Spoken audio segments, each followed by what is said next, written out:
El top 5 que nos trae con nosotros y ya, pues como le habíamos prometido, aquí está el licenciado con nosotros para que nos platique sobre esta cuestión de grafología en la cuestión de orientación vocacional. Sinceramente es un tema muy interesante y seguramente también muy apasionado. El licenciado es egresado de la UNAM y pues tiene ya mucha experiencia en el área y es también grafólogo certificado, ¿verdad? Exacto. Bueno, bienvenido, por favor.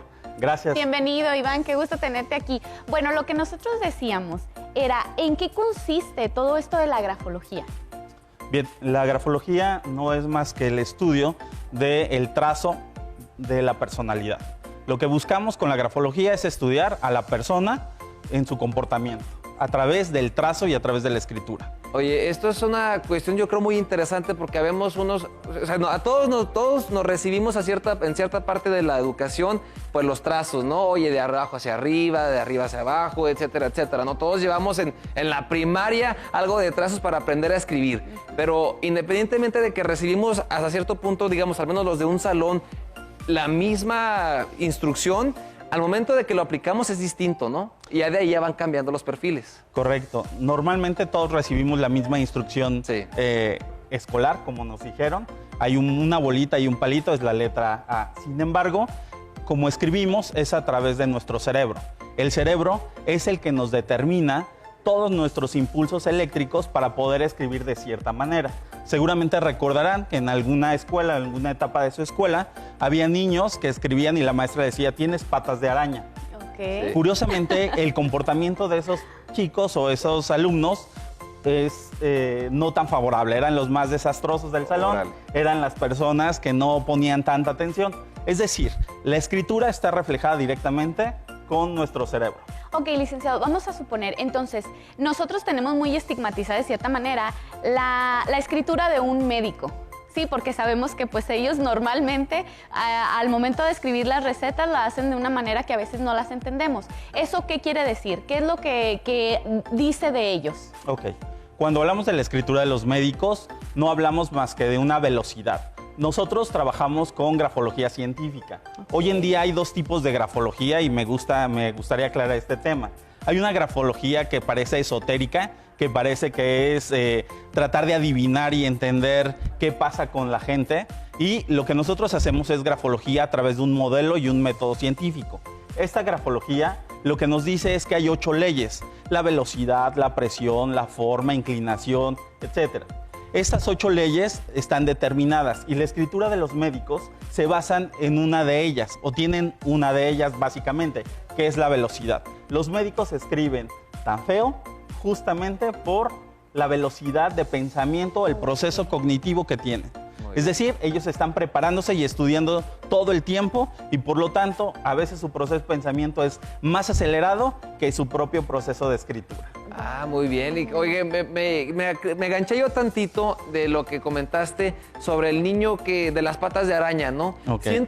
Pienso, no sé, es pregunta. Por ejemplo, ahí quien está a cargo de la educación, el pedagogo o la pedagoga, puede ahí entonces decir, bueno, este sector de niños que escriben así, pues bueno, obviamente para la cuestión de orientación vocacional, los puedo encaminar aquí para que vayan descubriendo mejor en qué áreas pueden desempeñarse mejor.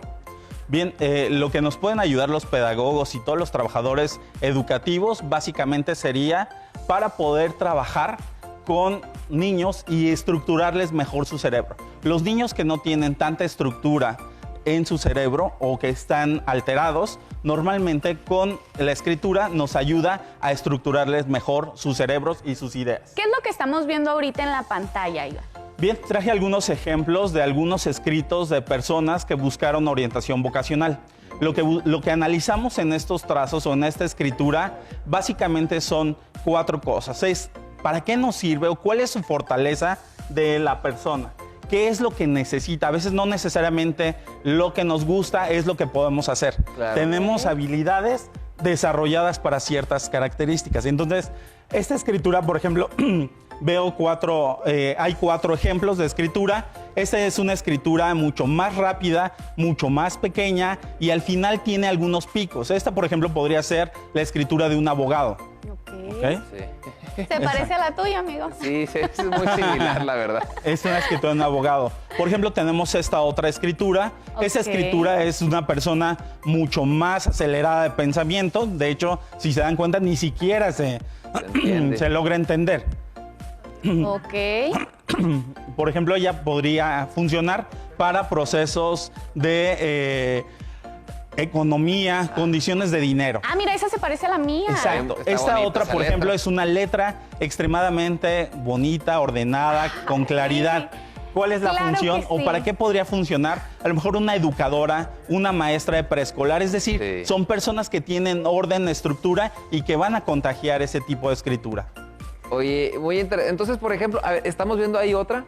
Esta otra tipo de escritura es mucho más rápida, lanzada hacia la derecha. Está inclinada. Está inclinada, exactamente. Hablamos de una inclinación hacia la derecha. Nosotros medimos si es una letra que se escribe mucho hacia arriba o en la zona media o en la zona inferior. Esta es una escritura de tipo de escritura ascendente y esta escritura nos habla de una persona que tiene características intelectuales altas o hábiles y puede funcionar para procesos de sistemas, de informática o cuestiones financieras. Wow, qué interesante, porque entonces yo veo en todas esas escrituras que en realidad el papel está limpio. No hay tachaduras, no hay borrones. ¿Qué pasa cuando existen ese tipo de cosas? Bien, cuando alguien escribe con muchos tachadures o borraduras, esto le llamamos lapsus calamies, un término muy técnico. Y estos lapsus o estos errores gráficos no nos hablan más que alguna representación o algo que le está pasando a la persona, que no se encuentra en las mejores características. Por ejemplo, en casos de delincuentes o personas que tienen alto grado de Wow. propensión a la deshonestidad, podemos encontrar muchos tachones, muchas borraduras, etcétera. Órale, me imagino entonces se pueden aplicar ese tipo de ejercicios a exámenes de control de confianza o incluso para hacer alguna evaluación psicológica, ¿no? Correcto, sirven para muchas de ellas, pero dentro de las más importantes, selección de personal, Muy bien. ajá, control de confianza, puede ser también para la orientación vocacional, como señalamos en este momento, y la otra y la más importante para ayudar a todo el profesional médico. Licenciado, yo tengo una pregunta. ¿Por qué en ocasiones cambiamos la letra? Porque a mí me ha tocado que conforme uno va creciendo, también va cambiando la letra. ¿Eso qué pasa? ¿Por qué? Como decíamos, trabajamos y escribimos a través del cerebro. Sí. Entre mayor madurez tenga nuestro cerebro, no, es posible que nuestros trazos sean mucho más formales, Más estructurados. precisos. A menor madurez, pues menor estructura tendrá nuestro trazo. Oye, eso es lo que por lo general pasa a veces, incluso cuando se firma un cheque y se va a revisar, al momento de cambiarlo dice, oye, esta no es la firma. Oye, espérame, si es mi firma, nada más que le he cambiado a lo largo de los años, ¿no? Y Exacto. muchas veces, digo, y con todo respeto para las personas que trabajan en esos centros del banco, a veces yo digo, oye, tú eres perito grafoscopo, ¿no? Grafólogo. Grafólogo, ¿no? Digo, porque, oye, esas cuestiones a veces se van muy, muy allá, ¿no? Claro. A veces solamente los sistemas dicen así tiene que ser la firma, pero en realidad el trabajo, el proceso de madurez de una persona puede influir para un cambio. Es decir, si alguien sufre un trastorno o sufre un estrés postraumático o sufre un accidente, es posible que a lo largo del tiempo pueda tener afectaciones en su tipo de escritura. Pero también hay una cosa que se llama grafoterapia y la grafoterapia es la reeducación gráfica. Ok. Es lo que antes utilizábamos como caligrafía y en las escuelas nos ponían los maestros o los papás a Sí. hacer gatitos, perritos, etcétera. Ok. Lo que hace esto es ordenar nuestro cerebro. ¿Y a partir de cuándo, licenciado, podemos hacer estas técnicas de orientación vocacional? ¿A partir de qué edades se recomiendan o cuál es la indicada, mejor dicho? Claro, a partir de los 17 años sería un buen momento. Es cuando ya se tiene a la persona mucho más madura o bueno, con características ya de madurez, ya se estableció su estructura de personalidad. En niños no aplica porque están en un proceso de desarrollo personal, un proceso de desarrollo de su propia Claro, personalidad y no claro. podría ser. Ah, muy bien, hasta los 17 años y por lo general es cuando comienzan seguramente en el bachillerato a aplicarle sus exámenes pues profesiográficos, ¿no? Pero son Claro. otro tipo. Yo no conocía que tenía que ver con la escritura. Seguramente le mando un saludo a la licenciada Regina, quien era mi maestra de psicología. Ella ahí nos aplicaron un examen, pero era diferente, ¿no? Ahora sí yo no sabía que con la escritura se podía. Bien, la grafología corre en paralelo con la psicología.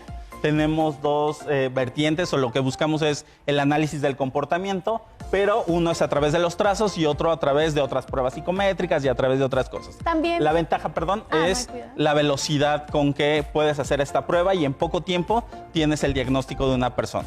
Y por ejemplo, licenciado, cuando estamos enojados, cuando estamos tristes, cuando estamos asustados, ¿también puede cambiar la letra? Sí, por supuesto, hay variantes. Escribimos y pasa todo por nuestro cerebro. Las emociones que pasan a través de los pensamientos se genera un tipo de respuesta gráfica. Esa respuesta al escribir nos muestra, pero cabe señalar que puede haber pequeñas modificaciones. Sin embargo, salvo un estrés muy fuerte o una condición muy grave, es que se pudiera dar un cambio total de la escritura. De lo contrario, solamente se cambiarían algunas cosas muy pequeñas.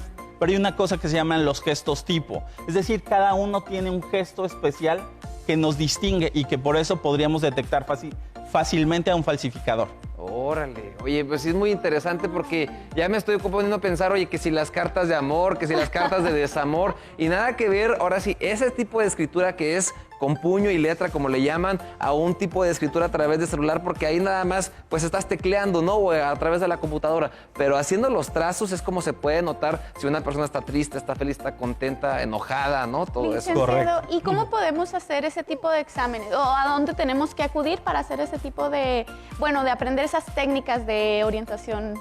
Claro, en Bridge Grafopericia nos encargamos de realizar procesos de evaluación psicológica, procesos de orientación vocacional. Nos dedicamos también a realizar peritajes en falsificación de documentos y autentificación de firma. Ahí en Bridge Grafopericia, @grafopericia, nos pueden encontrar y acudir. Actualmente estamos realizando una cortesía a todas las personas, a las 10 personas que les interese hacer un proceso ya sea de tipo psicológico o de análisis de la escritura para ver su orientación vocacional, les estamos regalando la primera sesión gratis. Ah, muy bien, excelente. Pues eso lo tomaremos en cuenta incluso para a lo largo del programa. Muchísimas gracias, licenciado. Estoy seguro que esta información nos sirvió a todas las personas que estuvimos aquí al alcance. Muchas gracias. Muchísimas gracias, Buenas licenciado, tardes. y esperamos tenerlo nuevamente pronto en el programa. Gracias. Vámonos a una pausa, ahorita continuamos con más de Buen Día, no se despegue.